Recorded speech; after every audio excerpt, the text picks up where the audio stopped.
វិជាការឆ្នាំ2025តែជាថ្ងៃមុនប្រកបដោយមហាអ្នកសក្តិរឹកយ៉ាងសច្ចរិចាំដែលគ្នាកំណត់យកថ្ងៃនេះជាថ្ងៃប្រពៃពិធីនិមន្តព្រះសង្ឃនៅក្នុងទីអារាមវត្តពេជ្រទូមទាំងអស់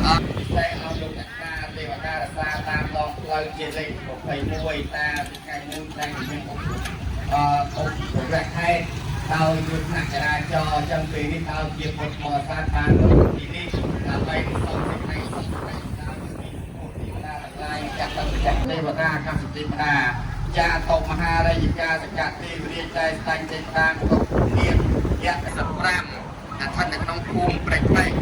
បាទ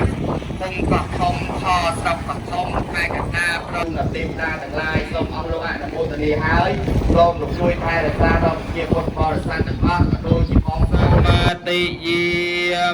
មីអូសាវេតិ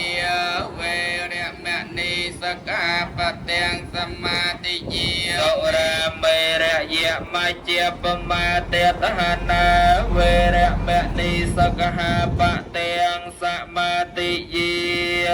បញ្ចសកហាបតិនិសាទុកង្កតវាអបមាតេអ្នកនិច្ចកលាំងសមា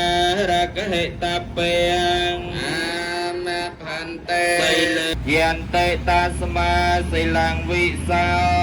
ទហយេអាងដែលខ្ញុំព្រះករុណាធ្វើឲ្យភ្លៀងប្លន់ឲ្យក្នុងព្រះពុទ្ធជាម្ចាស់សូមព្រះពុទ្ធព្រះតរព្រះសង្ឃជាម្ចាស់អត់នៅទោសដល់ខ្ញុំព្រះករុណាសេកហរតដេចន្តលកេវិមាននេតិបេរតេចគិយមេតរវនកេហនេកេអវធម្ម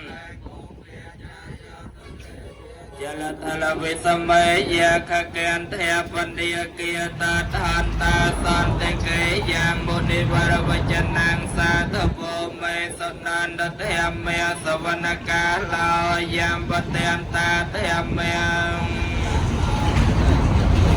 ធេមេសវនកាលោអយ៉ាងបតេនតានមោ